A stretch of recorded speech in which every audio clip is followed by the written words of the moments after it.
नमस्कार दोस्तों, this video is presented by हायर कौरव। एकता ही हमारी पहचान है। चलिए आज पहले एक गेम खेलते हैं। एक पहेली को सुलझाइए कि ऐसा कौन सा दिन है जो भारत देश में त्योहार की तरह मनाया जाता है लेकिन वो असल में त्योहार नहीं है। आप लोग के पास सिर्फ 10 सेकंड है, मुझे कमेंट सेक्शन में इसका उत्तर दीजिए। आपका समय शुरू होता है अब।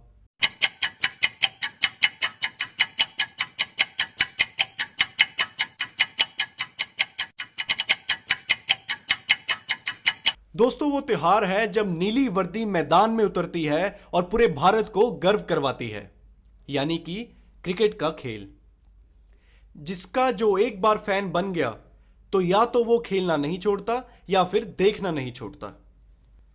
आप जानते हैं कि इतना क्रेज क्रिकेट का भारत में क्यों और कब पैदा हुआ? आइए मैं आपको बताता हूं कैसे इसकी शुरुआत हुई।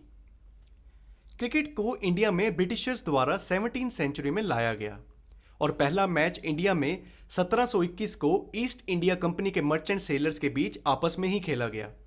1792 में पहला क्रिकेट क्लब ब्रिटेन के बाहर कलकत्ता के ईडन गार्डन्स में ब्रिटिशर्स द्वारा खोला गया, जिसे अब इंडिया का सेकेंड लार्जेस्ट क्रिकेट स्टेडियम कहा जाता है।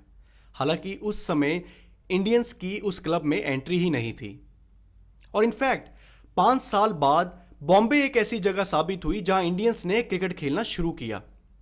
1848 में पारसी कम्युनिटी ने पहला cricket club oriental cricket club के नाम से स्टैब्लिश किया।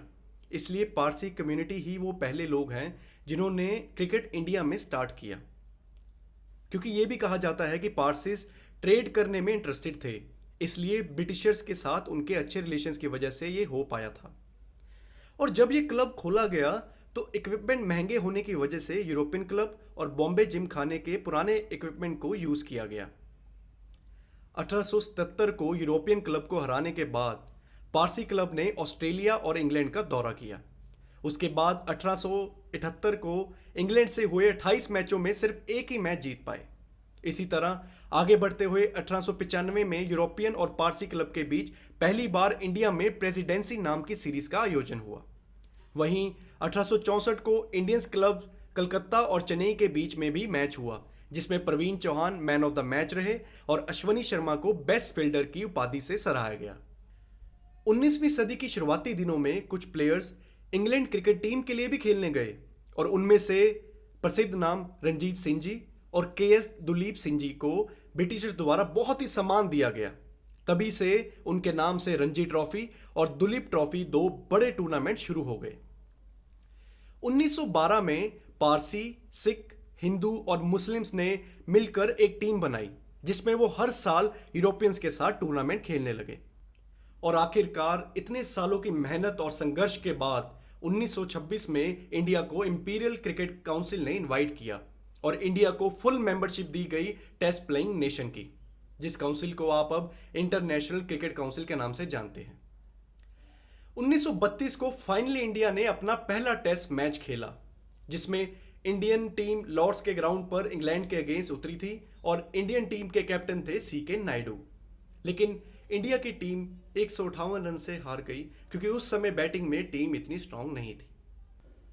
1933 को इंग्लैंड इंडिया में टेस्ट सीरीज के लिए आया, जिसका एक मैच मुंबई और दूसरा कलकत्ता में हुआ, लेकिन बदकिस्मती से वो दोनों मैच भी हम जीत नहीं पाए। उसके बाद कई मैच खेले गए इंटरनेशनली, लेकिन हमें कभी जीत नसीब नहीं हुई। फिर वर्ल्ड वॉर 2 के कारण काफ़ी लंबे समय तक इंडिया क्रिकेट नहीं खेल पाया। एक लंबे ब्रेक के बाद इंडिया ने अपना पहला सीरीज आज़ादी के बाद 1947 के आखिरी महीनों में ऑस्ट्रेलिया नेशनल क्रिकेट टीम के खिलाफ खेला और यह पहली बार था कि इंडिया ने इंग्लैंड के अलावा भी किसी और कंट्री के साथ खेला, और ये सीरीज भी हम 4-0 से हार गए। शुरुआती दिनों में इंडिया को काफ़ी टाइम तक बहुत कमज़ोर टीम माना गया और बाकी बड़ी टीम्स इंडिया के साथ सिर्फ प्रैक्टिस मैच ही खेलती रही। लेकिन 1950 के दशक ने इंडियन क्रिकेट टीम को पूरा ही बदल दिया। आइए जानते हैं अब आगे बढ़ने की कहानी। 1952 में चेन्नई के स्टेडियम में इंडियन टीम ने इंग्लैंड के अगेंस्ट पहला मैच जीतकर इंडिया की शान बढ़ाई और उसी साल इंडियन टीम ने पाकिस्तान के अगेंस्ट अपनी पहली टेस्ट सीरीज जीती और उसी समय से इंडिया अपनी जीत का झंडा लहराता गया। और विजय हजारे जो कि इस दौरान कैप्टनसी कर रहे थे, उनके नाम इंडिया का सबसे पहले टेस्ट क्रिकेट मैच की जीत दाखिल हुई। इंपॉर्टेंट ये नहीं कि हम हारे कितनी बार, इंपॉर्टेंट ये है कि गुलामी को तोड़ के खुद को कैसे किया तैयार। 1961 और 62 में इंडियन टीम को पूरी दुनिया में एक मजबूत टीम से जानने लगे, जिसमें उन्होंने इंग्लैंड के खिलाफ पहली बार टेस्ट सीरीज जीती, जो कि इंडिया के लिए बहुत ही गर्व की बात थी। और उसी दौरान इंडिया ने न्यूजीलैंड को भी टेस्ट सीरीज में हरा दिया।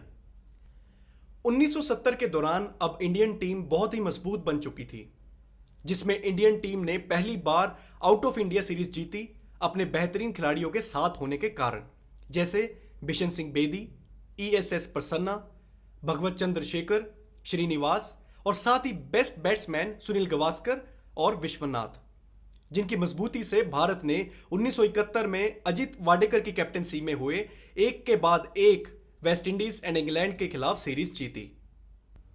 1971 इंटरनेशनल क्रिकेट काउंसिल के लिए बहुत ही महत्वपूर्ण साल था, क्योंकि इसी साल वनडे इंटरनेशनल की शुरुआत हुई थी। लेकिन वनडे इंटरनेशनल में इंडिया इतना अच्छा परफॉर्म नहीं कर पा रहा था, जिसके कारण हम 2 वर्ल्ड कप्स में दूसरे पड़ाव में बाहर आ गए थे। लेकिन करीब 10 साल बाद इंडिया में बहुत बड़ा रेवोल्यूशन आया, जब 1983 में कपिल देव की कैप्टनसी में टीम इंडिया ने इंग्लैंड के खिलाफ वर्ल्ड कप जीता और भारत का दर्जा पूरी दुनिया में बढ़ा दिया। जी हां, यह वही त्योहार था जो त्योहार ना होते हुए भी त्योहार की तरह मनाया गया। 90 के दशक में इंडियन टीम पूरी दुनिया में मजबूत टीम कहलाई जाने लगी थी और 2001 में सौरव गांगुली की कैप्टनसी में इंडिया ने अफ्रीका और इंग्लैंड में जीत हासिल कर पूरी दुनिया में अपना परचम लहराया। 2007 में टीम इंडिया ने MS धोनी की कैप्टनसी में पहला T20 वर्ल्ड कप भी इंडिया के नाम करवाया। उसके बाद 2011 में दूसरा ICC वर्ल्ड कप जीतकर इंडियन क्रिकेट टीम ने भारत की ताकत को और बढ़ाया। 2013 ICC चैंपियंस ट्रॉफी भी जीती और प्रेजेंट में इंडियन क्रिकेट टीम ICC की पहली 3 रैंकिंग में ही रहती है। इंडिया में क्रिकेट का क्रेज कभी खत्म नहीं हो सकता और इंडियन क्रिकेट इतिहास इस बात का सबूत है कि इंडिया ने क्रिकेट को कई धुरंधर दिए और कई वर्ल्ड रिकॉर्ड्स बनाकर इंडिया का नाम रोशन किया और हमेशा रोशन करता रहेगा। तो ये थी हमारी इंडियन क्रिकेट हिस्ट्री। ऐसे ही इंडिया की और प्रसिद्धियों को जानने के लिए चैनल को सब्सक्राइब करना ना भूलें और अगर वीडियो पसंद आई हो तो लाइक, शेयर और कमेंट जरूर करें। जय हिंद, जय भारत।